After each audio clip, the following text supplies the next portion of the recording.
Can you come?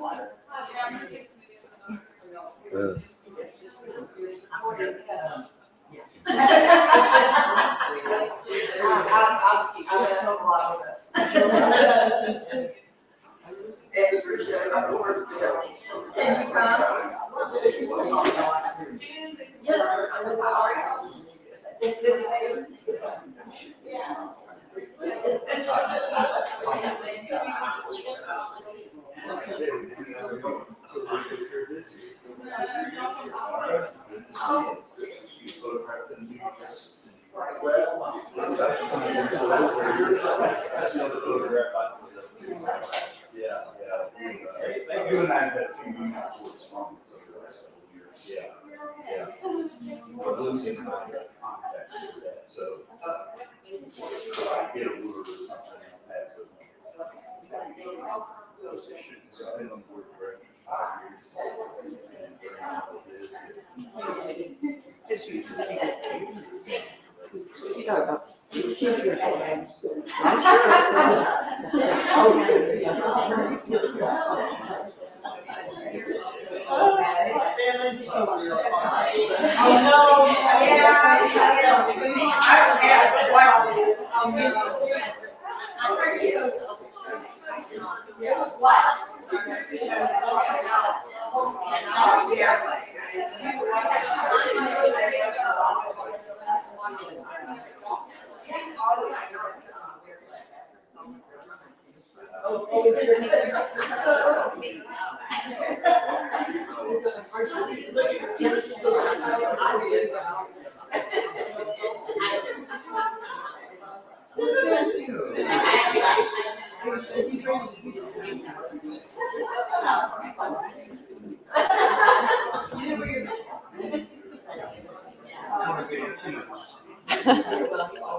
I can't read it without these glasses.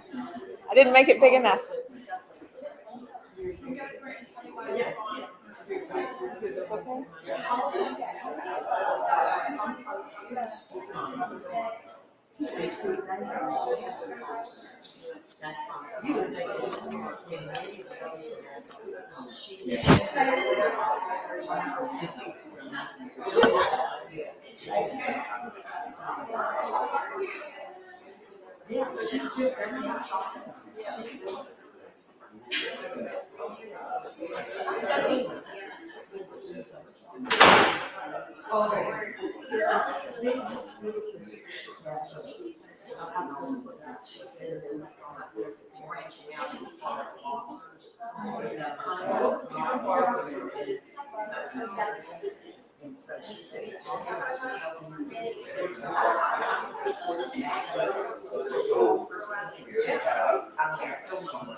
Okay, y'all ready?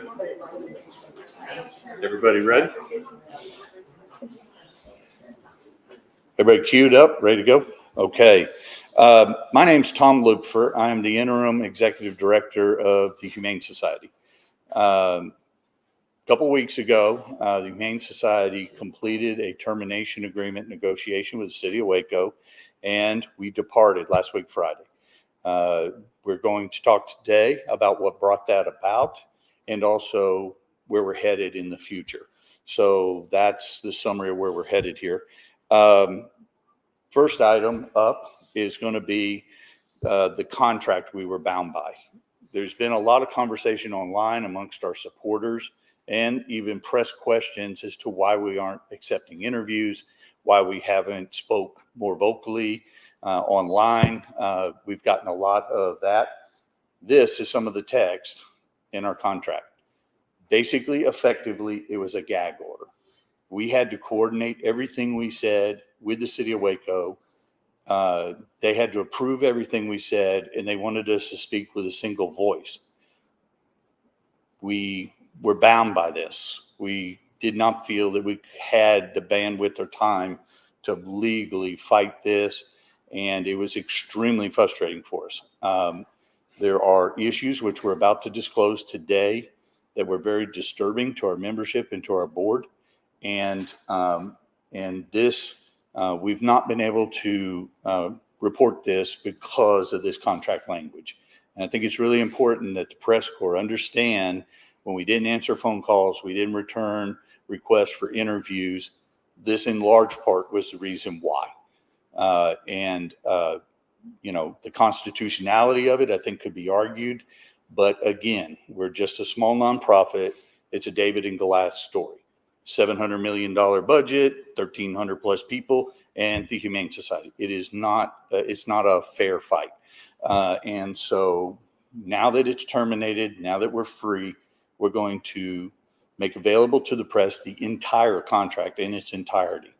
The other aspect of the contract I think everybody needs to understand is that the reimbursements, the money that the city of Waco gave the Humane Society was only for spay-neuter support.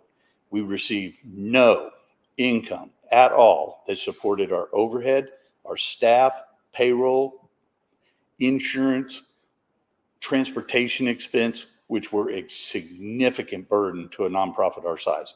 And the city held this axe over our head for a long time.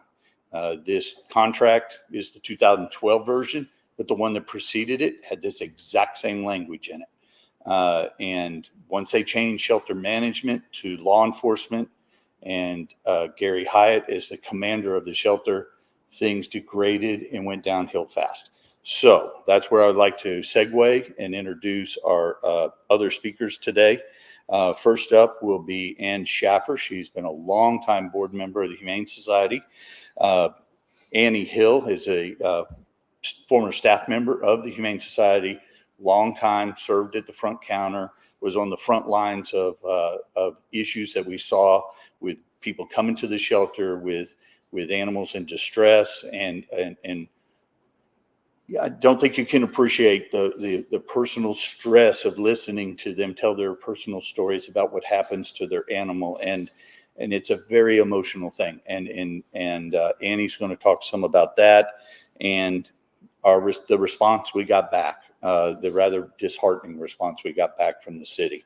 And then also Patricia Meadows, she's our current board president, and she's going to talk about, she's a longtime volunteer. She has seen the shelter through many stages, and the decline over the last couple of years has really been extremely disappointing.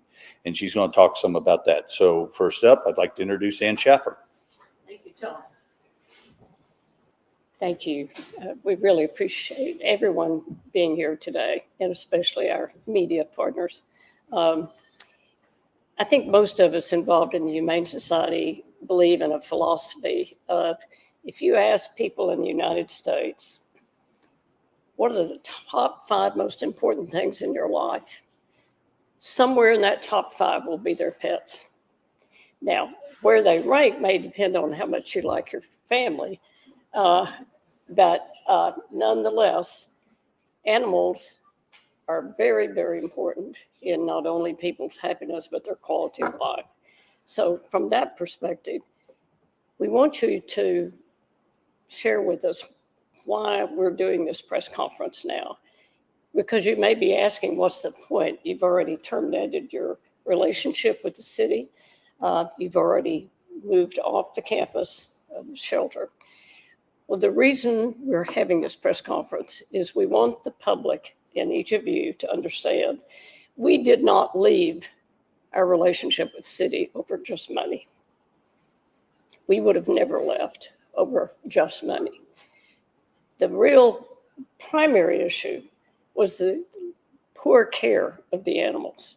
And our longtime volunteer and board president, Patricia, will address that in a lot of detail, as will Annie Hill.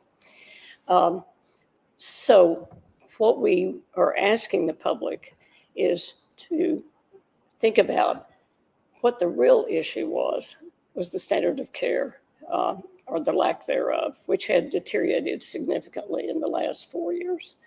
And what we want the public to do as a response is to bring attention and pressure to the city. So it doesn't matter how many more people they hire or how many more buildings or clinics they build. They have got to improve the standard of care. And thank you again. Thank you, Ann. Next up will be Annie Hill. Like I said earlier, she's been a longtime staff member, and she has some very personal stories she'd like to share with everybody about her experiences at the front desk. Annie? Hello, everyone. I'm going to try not to get emotional. I can't make any promises. I worked at the Humane Society for about 5 years. I ran the front desk, at pretty much most everything except what came through the back gate. Everything that came through the shelter came through me. And I've seen a lot of things. And I want to share some of it with you because we want better care for our animals and better treatment of the people in our community and our fosters and our volunteers and just the public in general as a whole. We should all be treated with kindness and respect. Unfortunately, that's not always so with City of Waco shelter management staff. No more hostile work environment. No more yelling in the faces of our volunteers when they're only trying to help the animals by exercising them and cleaning the kennels and providing clean water. We had a volunteer who has collected multitudes of donations for us and delivered them to us and unpacked them and went out in the community and helped people. Wonderful, wonderful person, very upstanding citizen. And he was cleaning up broken limbs and debris off the fences and the property after a storm. And he was headed to the dumpster. And the commander ran up, yelling in his face, "No, don't use that dumpster. I said no." Okay. Didn't have to approach it that way. There were other ways he could have asked him to not put the debris in the dumpster. Why didn't they want it in the dumpster? Where else was it supposed to go? Oh, let me guess. Maybe it was because they had dead carcasses in the dumpster. They're not doing mass cremation like they claim to be. They put them in the freezer in the back and in the intake and clinic area until Thursday when trash runs, and then they put them in the dumpster, which just so happens to be backed up to the fence of two prominent Mexican restaurants. That's a little disgusting to me.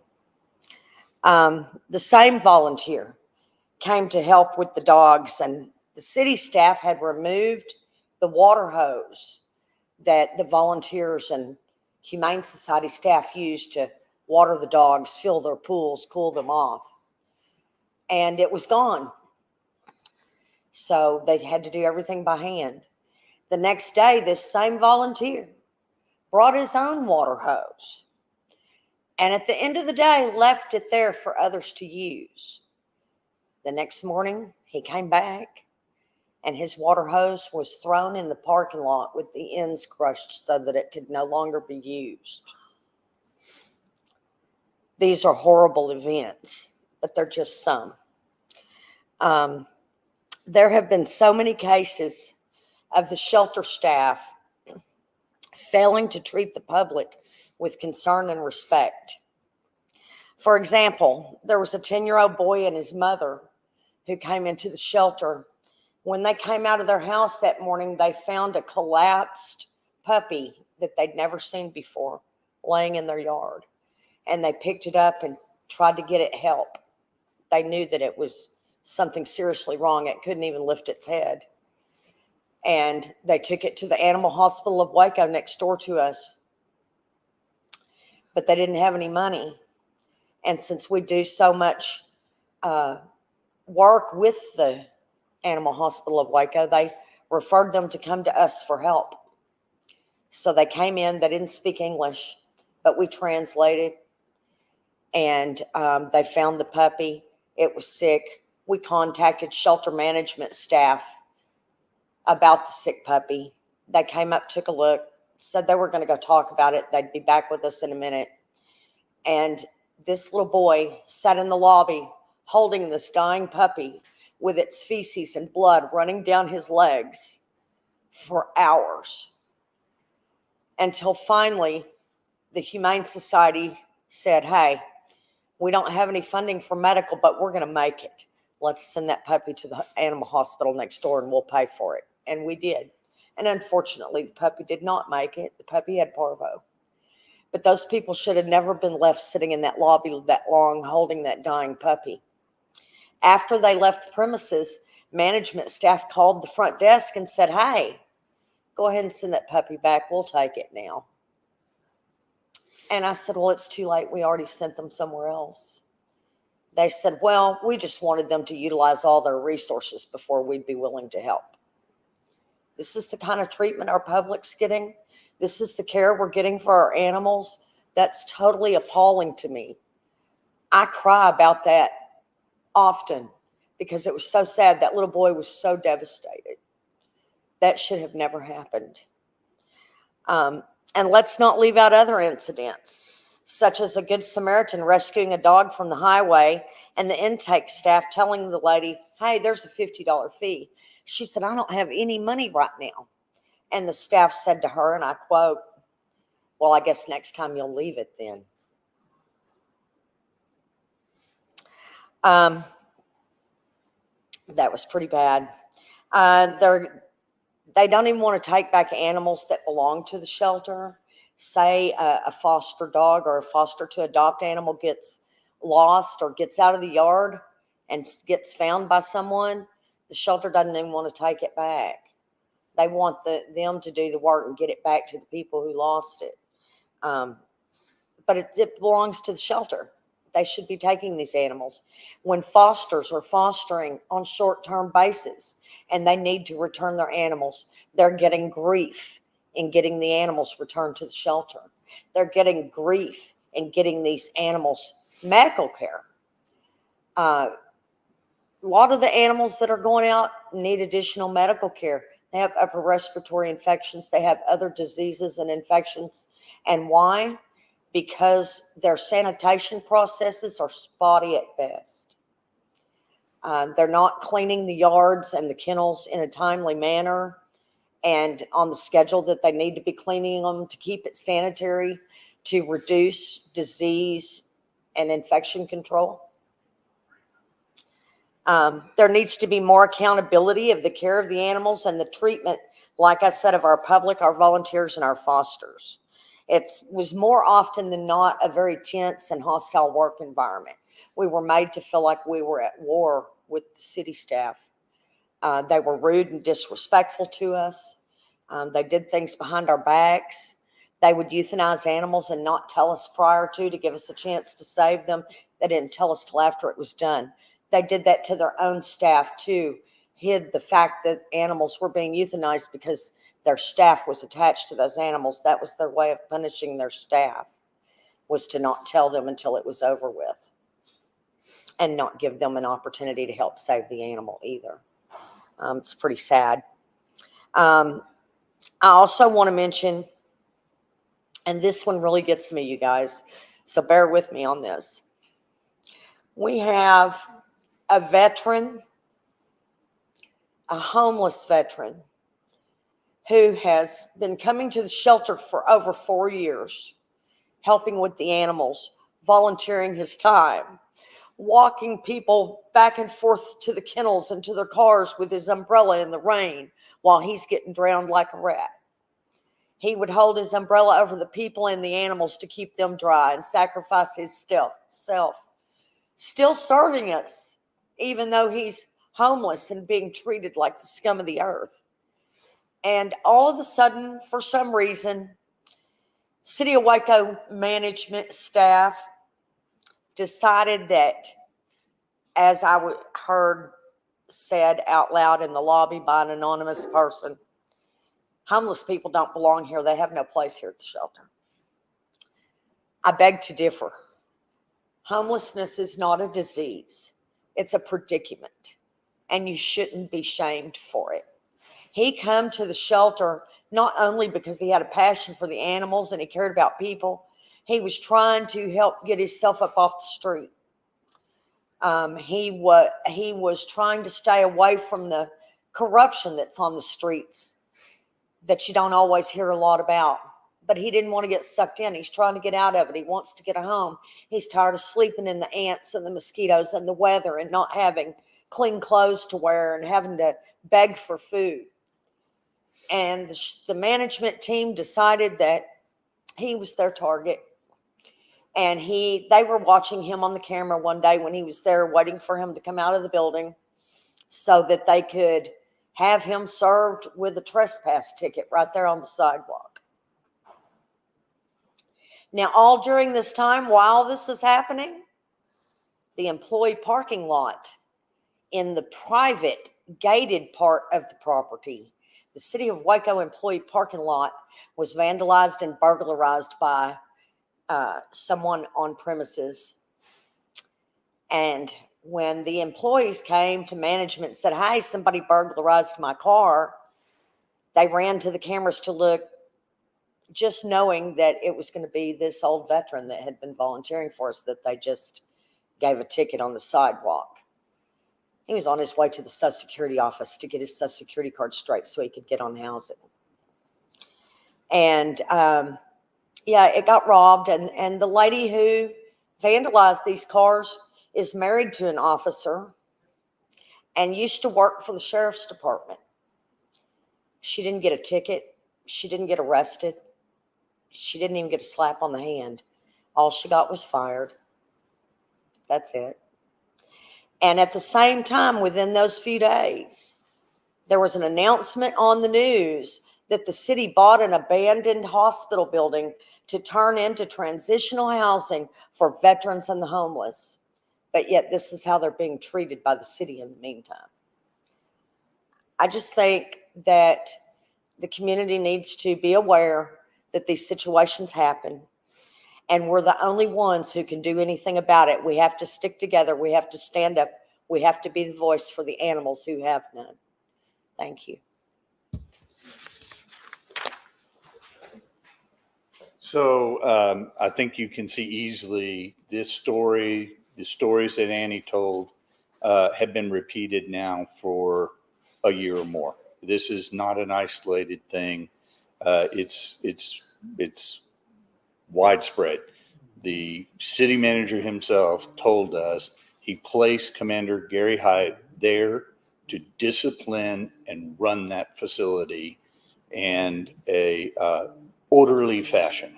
So this is their idea. This is the city manager's idea, and he owns it, and he took full responsibility for it.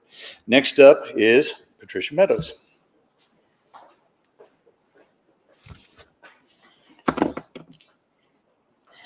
First and foremost, I want to express my heartfelt gratitude for each and every one of you being here today. I also want to extend a special thanks to our dedicated staff, our volunteers, donors, and our entire community for your unwavering support. Many in the community may be uncertain about the relationship between the City of Waco Animal Services and the Humane Society of Central Texas.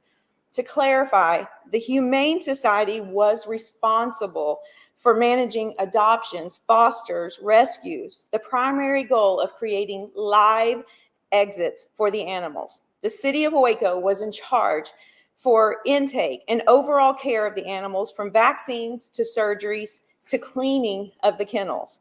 Despite the challenges of handling approximately 4,000 animals annually in an open intake shelter, the Humane Society consistently exceeded the 90% no-kill status.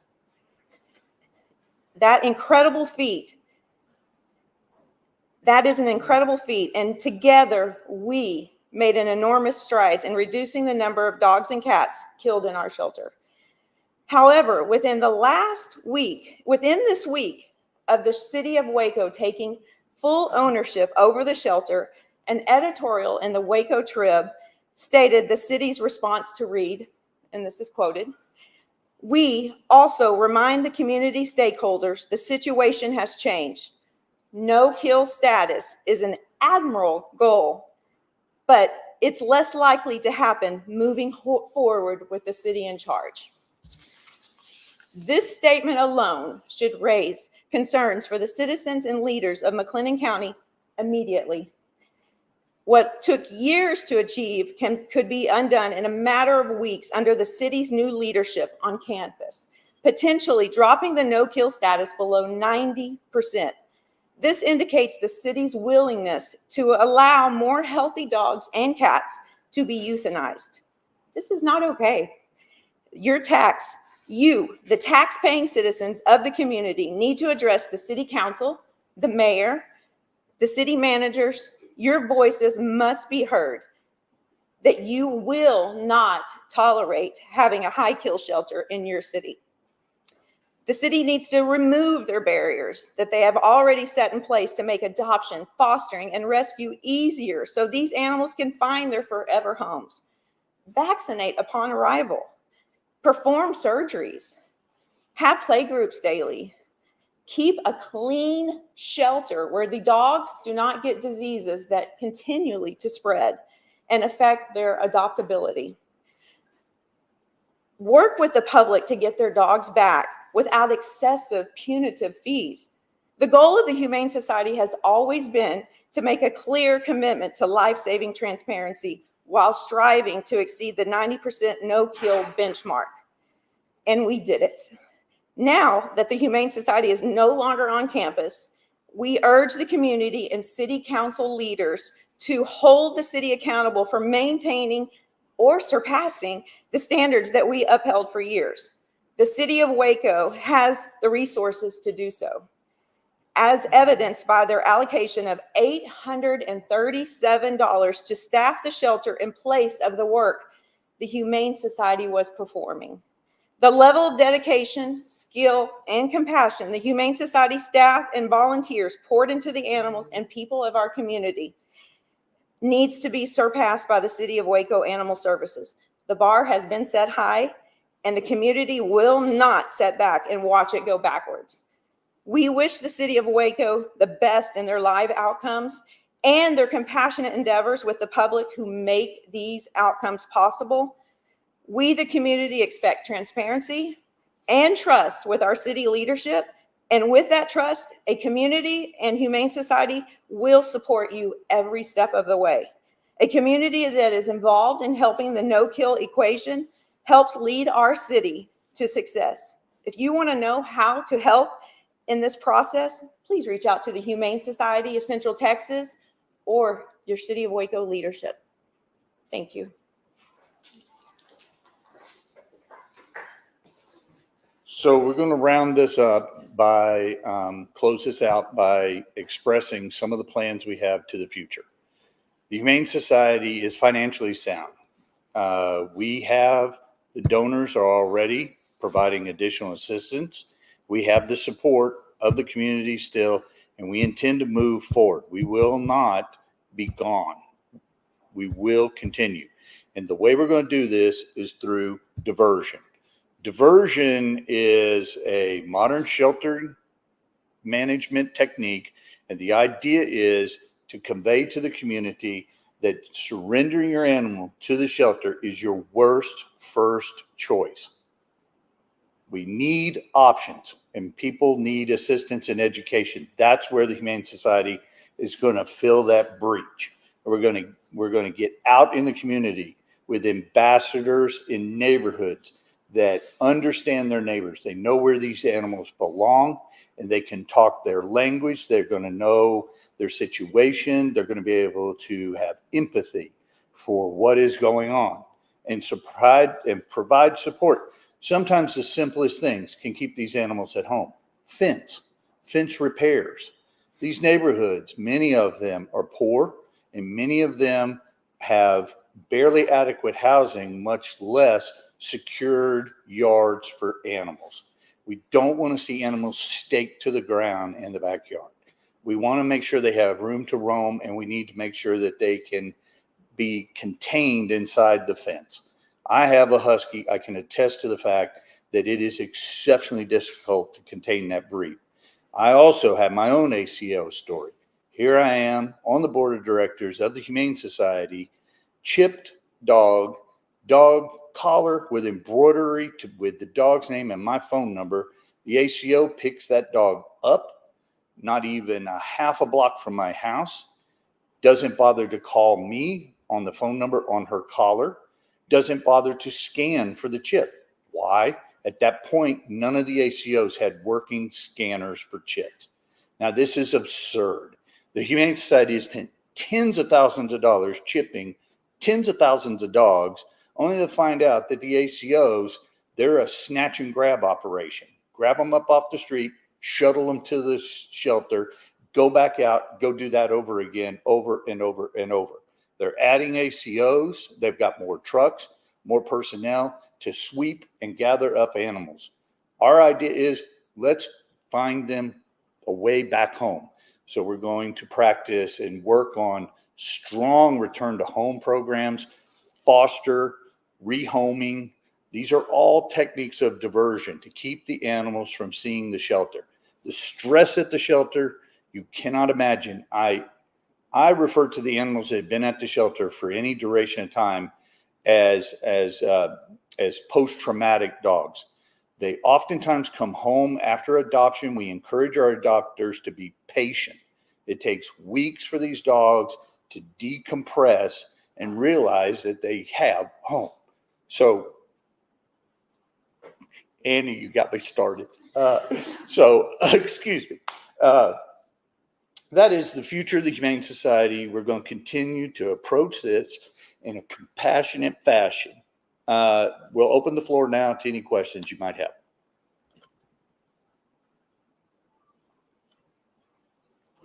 Facility for animals that say someone is not going to take it to the shelter, but they have to get rid of it.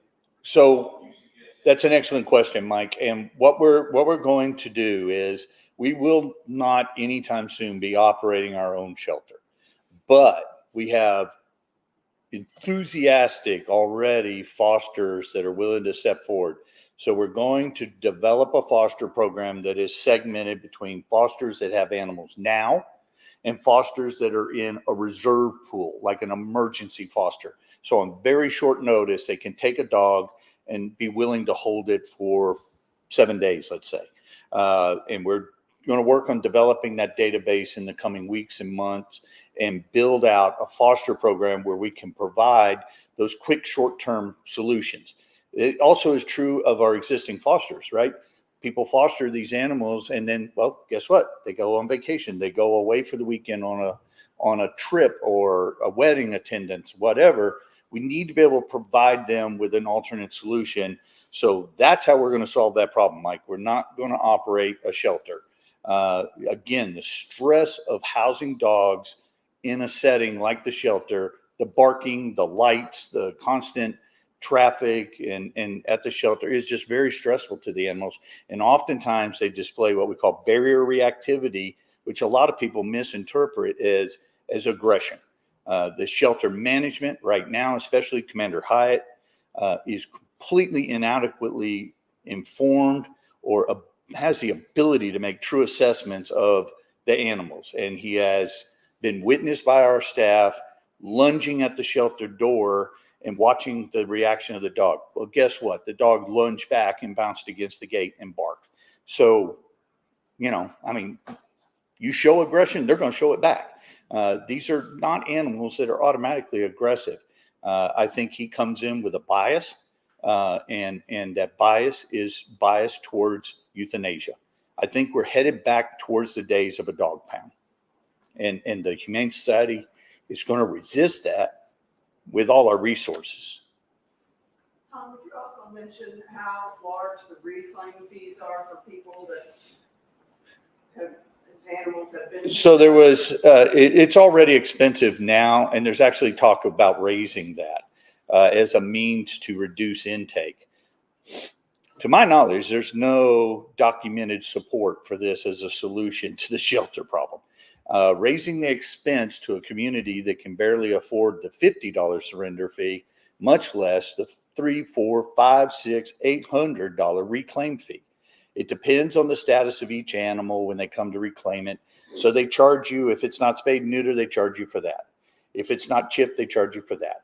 If it's been there 3 or 4 days, they charge you for the boarding. Which, guess what? The reason it's there 3 or 4 days is because they can't get to the surgery for 3 or 4 days. So not only are we going to charge you for the surgery, but because we can't exercise rapid turnaround on these surgeries, we're going to charge you for boarding them. So it's nothing to hear a boarding fee, $600, $800 plus. We've all read the national news, and it's not just a Waco problem. But, you know, what was it in the Wall Street Journal that 60% or something of homes in America aren't prepared for a $500 emergency bill? I mean, and yet we're saying you got to have $800 to reclaim your dog. So guess what? They don't reclaim it. Or they rely on the Humane Society to the tune of north of $750,000 annually we were spending. Unsupported by the city of Waco. I'm going to reiterate that again. The money we received from the city of Waco was only to support spay, neuter, and some emergency veterinary care. And even that was like pulling eye teeth. We'd oftentimes be told, well, we'll split it with you 50-50. You know, here's a charity in the city of Waco with hundreds of millions of dollars at their disposal, and they're asking us to split the tab. That just is not just. It's just not just at all. That agreement is just not equitable, and that was engineered from the beginning by the city of Waco. Any further questions? Yes, Karen. 2 questions. So if people can't pay the $3,000, say, reclaim fee to pick up their dog, so if the city confiscates your dog because it got into a fight with a neighbor's dog, and then it deems your dog dangerous, and you have to pay $30 a day for the housing fee, and then you have to pay the dangerous dog fee, and you can't pay that, so they keep the dog for 3 months, and you now owe the city $3,000. What happens to the dog and the citizen whose dog the city took? I think that question answers itself, right? How many of us are prepared to write a $3,000 check to reclaim your dog? Ask yourselves that.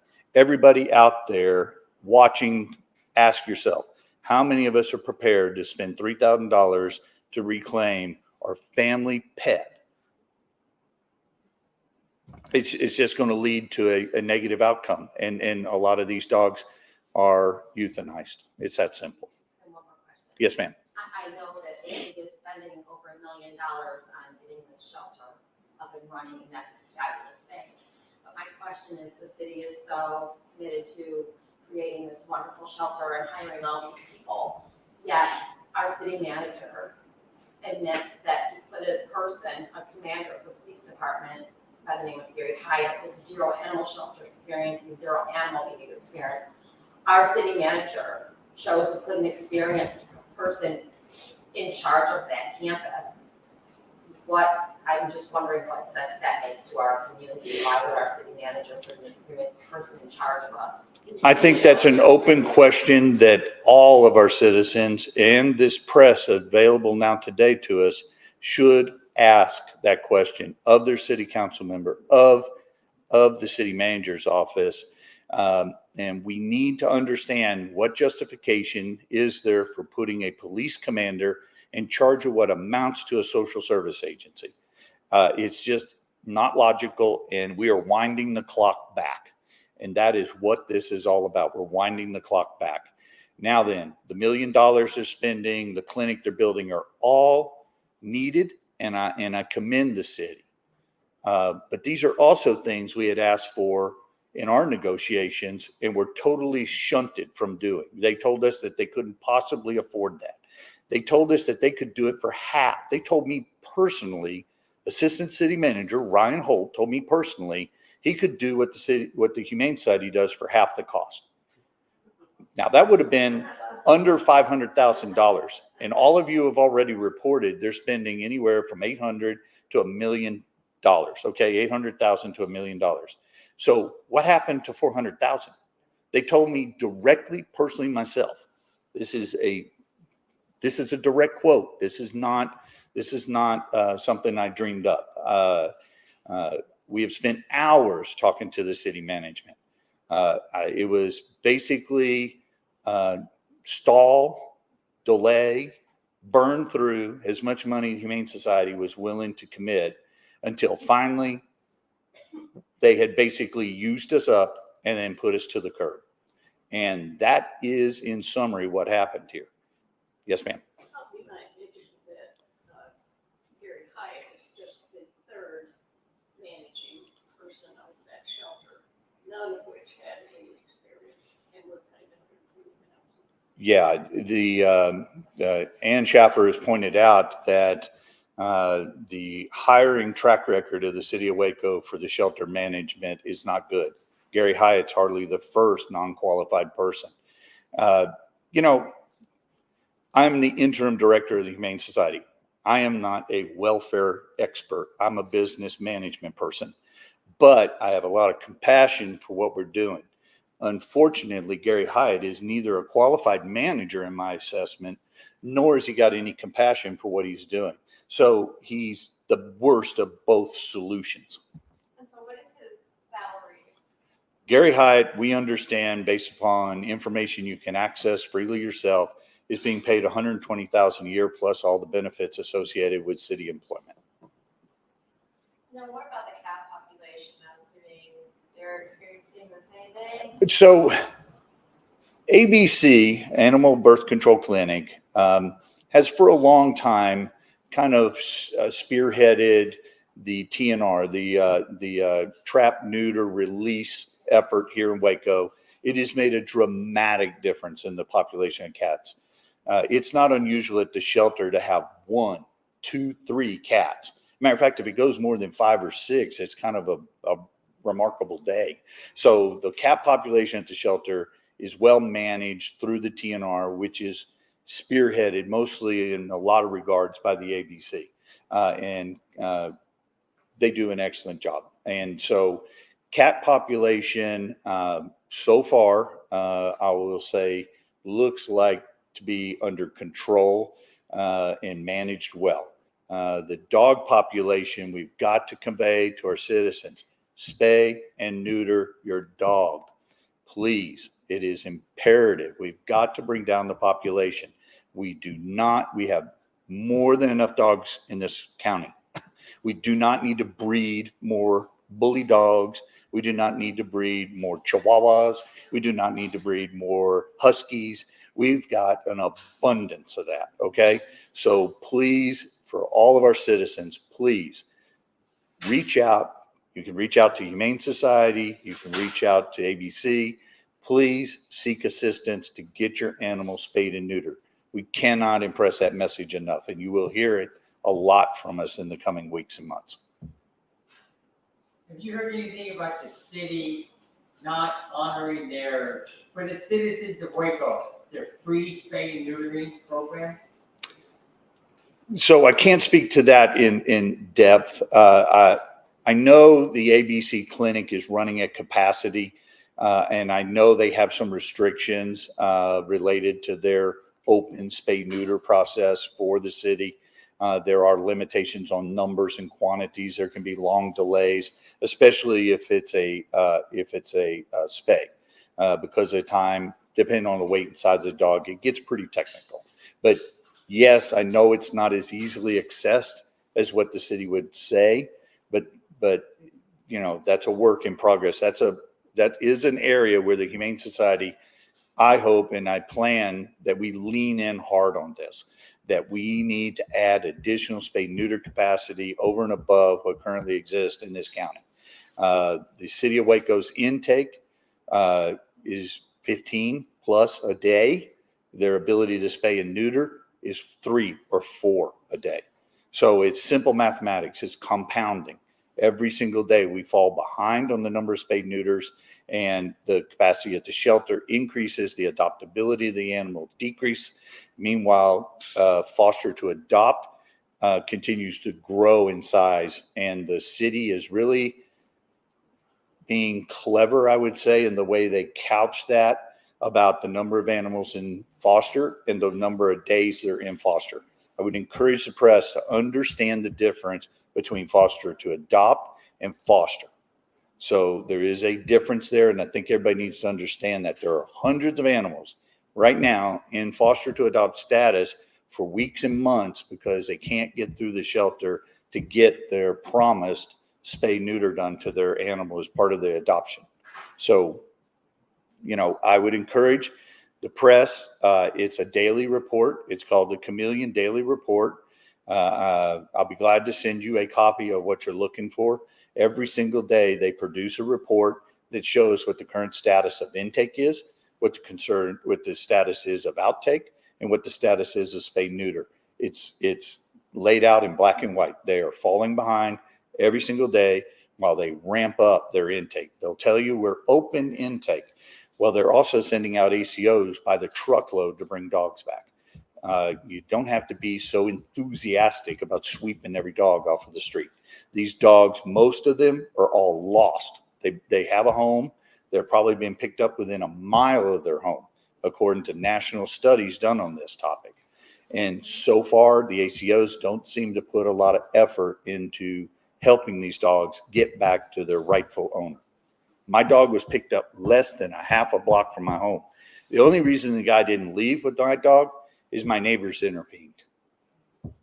Had it not been for them, mine would have been at the shelter. And so there goes $300 of my dollars to get that dog back. It just baffles me why they can't come to an understanding that the dogs have a home. Let's put them back where they belong.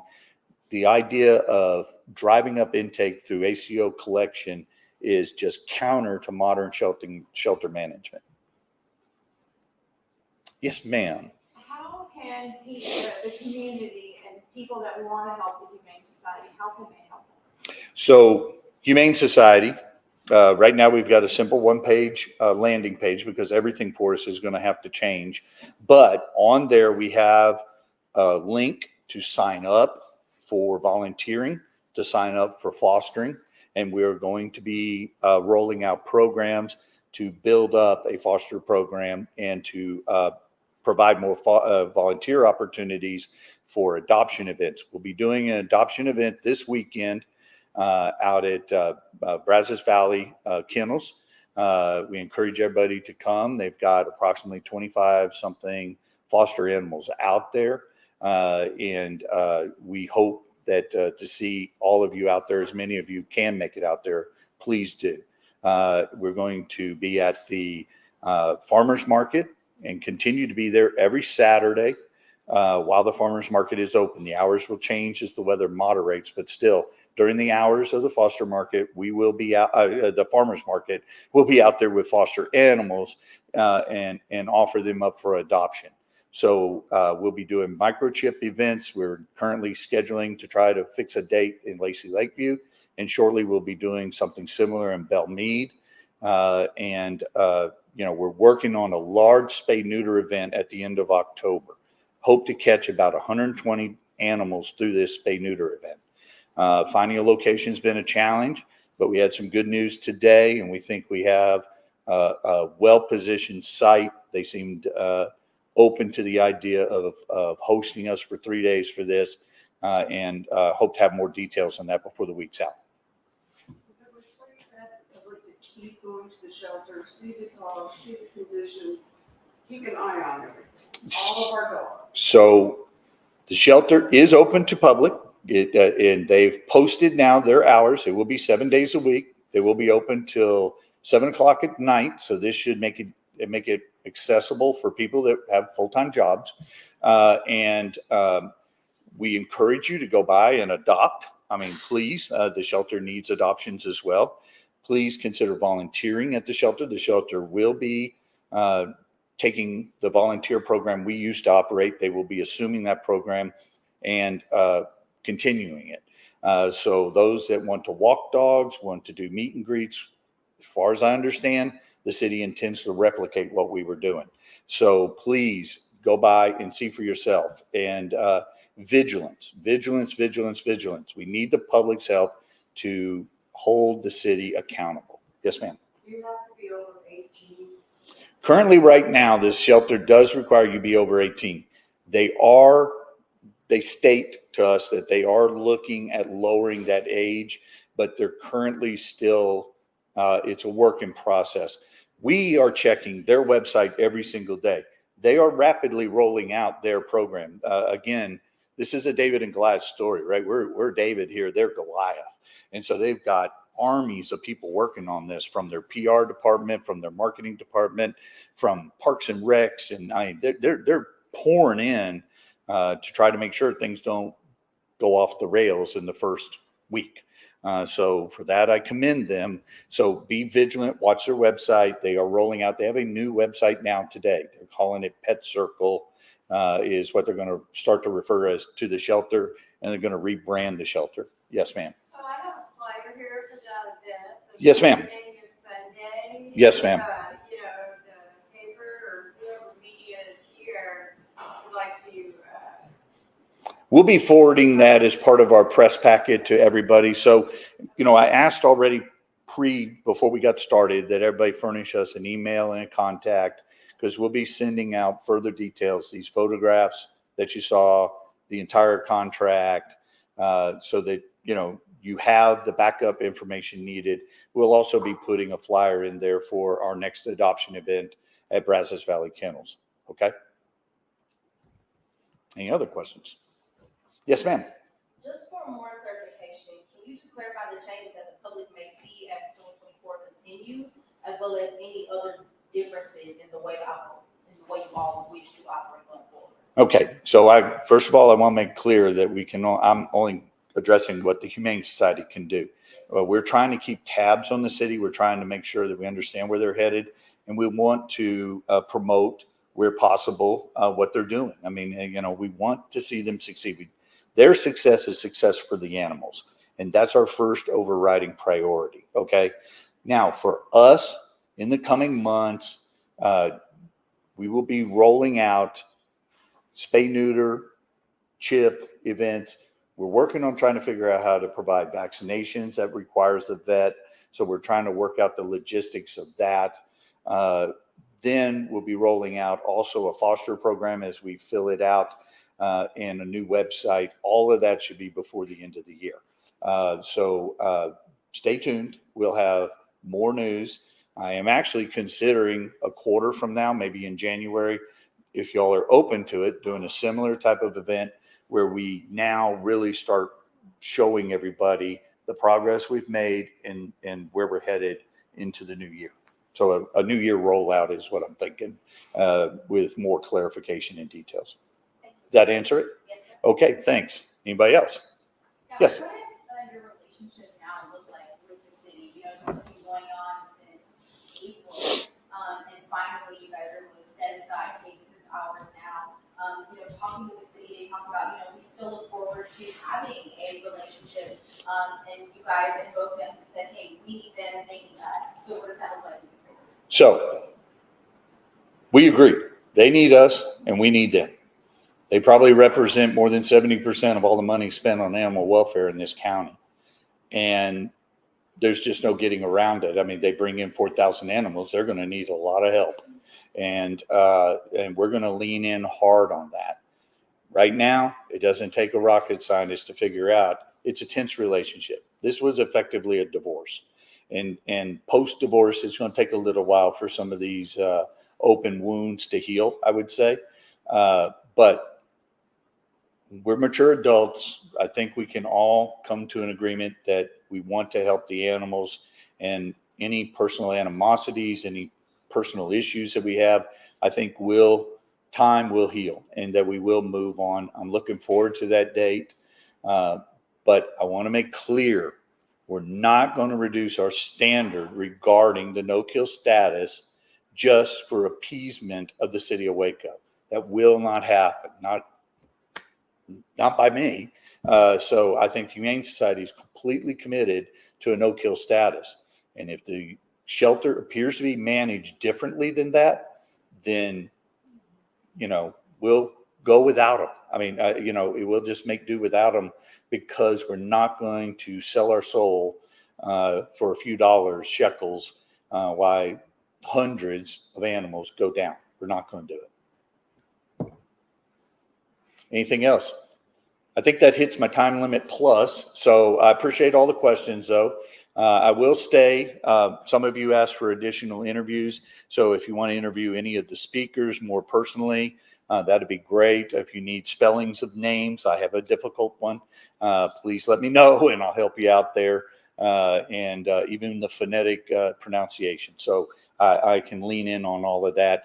Again, thank you, and anticipate hearing more from us in the near future. And we appreciate the time that you've committed to hearing our message. I know there's been a lot of conversation about this. Unfortunately, we feel like we've been hamstrung, and now we're not anymore. So I'm thankful that y'all have been willing to commit the time to come and hear us again. Okay, thanks.